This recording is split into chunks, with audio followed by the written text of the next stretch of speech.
Subscribe ya, gak ada ruginya kalian subscribe dan aktifkan loncengnya ya.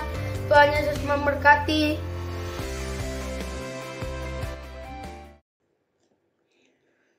Selamat jumpa kembali di dalam channel kami. Pada kesempatan ini kami mengangkat satu tema renungan bagi kita semua, yaitu hidup dari semua firman Tuhan. Kita perlu melihat perbedaan antara terjemahan Alkitab Indonesia dan King James Version di dalam Lukas pasal 4 ayat 4. Jawab Yesus kepadanya, ada tertulis manusia hidup bukan dari roti saja. Kalau di dalam King James Version berkata demikian, And Jesus answered him saying, It is written that man shall not live by bread alone, but by every word of God.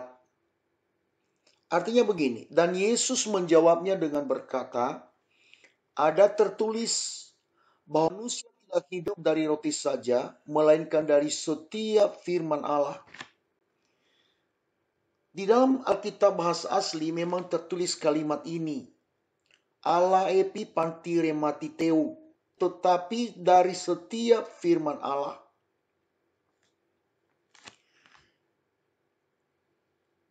Kata panti atau pas artinya setiap, segala sesuatu, semua tanpa terkecuali.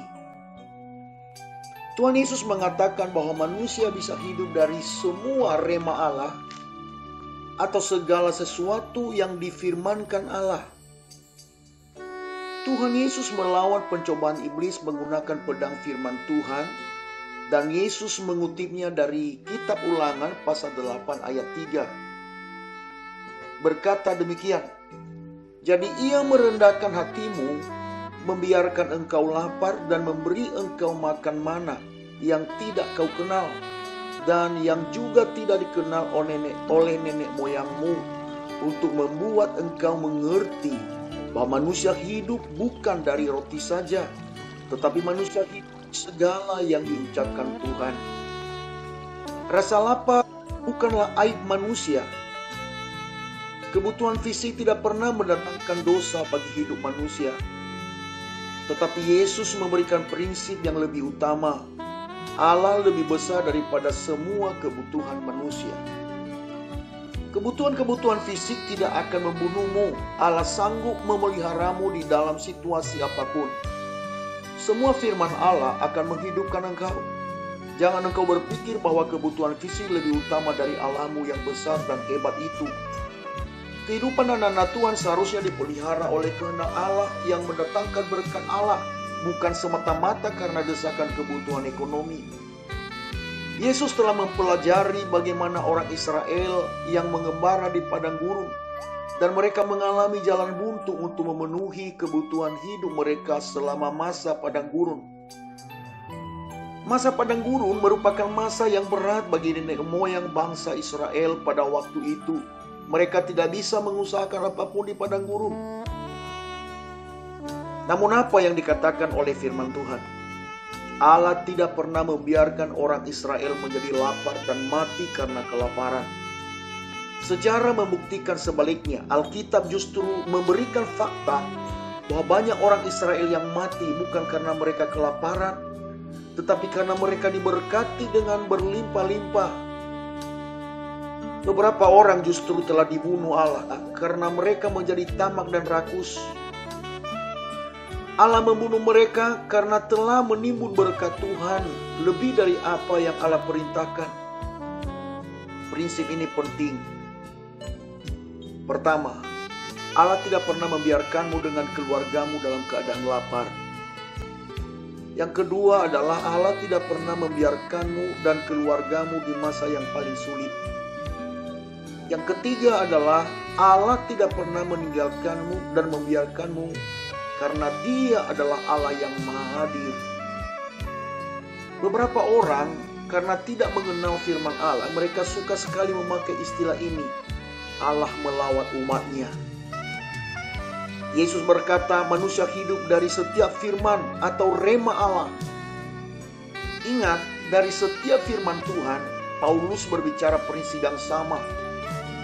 Segala tulisan firman Allah. Mari kita baca dalam 2 Timotius pasal 3 ayat 16. Segala tulisan yang diilhamkan Allah memang bermanfaat untuk mengajar, untuk menyatakan kesalahan, untuk memperbaiki kelakuan, dan untuk mendidik orang dalam kebenaran. Orang-orang sering tertipu mendengar nubuat yang penuh tipu-tipu. Nubuatnya berbunyi begini, Allah akan melawat Indonesia. Lawatan artinya Allah hadir atau bertemu umatnya. Setiap saat Allah melawat hidupmu. Lalu mengapa engkau tertipu dengan istilah Allah melawat umatnya? Karena engkau tidak hidup dari setiap firman Allah. Karena engkau tidak mau belajar dari setiap tulisan firman Allah. Karena engkau selalu tertipu dengan hal-hal klinik dan hal-hal magic yang dibawa para pengkhotbah penipu dengan ajaran tipuannya kepada umat Allah. Bacalah ayat-ayat ini dengan hati terbuka, agar engkau mengetahui bahwa Allah itu tinggal di dalam selama-lamanya. Kamu tertipu kalau kamu percaya tentang lawatan Allah. Mari kita bandingkan dalam 1 Korintus pasal 3 ayat 16. Tidak tahukah kamu bahwa kamu adalah bait Allah dan bahwa roh Allah diam di dalam kamu? 2 Korintus pasal 6 ayat 16. Apakah hubungan bait Allah dengan berhala? Karena kita adalah bait dari Allah yang hidup menurut firman Allah ini. Aku akan diam bersama-sama dengan mereka dan hidup di tengah-tengah mereka, dan aku akan menjadi Allah mereka, dan mereka akan menjadi umatku. Mari kita lihat juga di dalam Efesus pasal 1 ayat 13.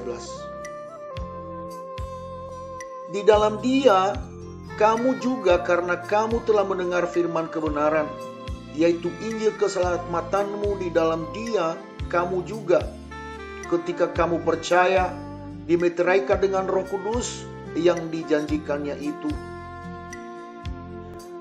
Roh Kudus yang tinggal di dalam hidupmu adalah bukti meterai Allah di dalam hidupmu dan bukti kehadiran Allah di dalam hidupmu.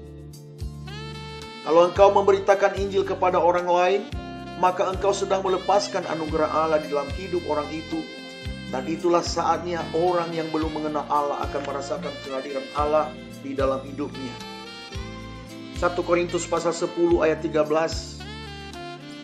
Pencobaan-pencobaan yang kamu alami adalah pencobaan-pencobaan biasa yang tidak melebihi kekuatan manusia. Sebab Allah setia dan karena itu Ia tidak akan membiarkan kamu dicobai melampaui kekuatanmu.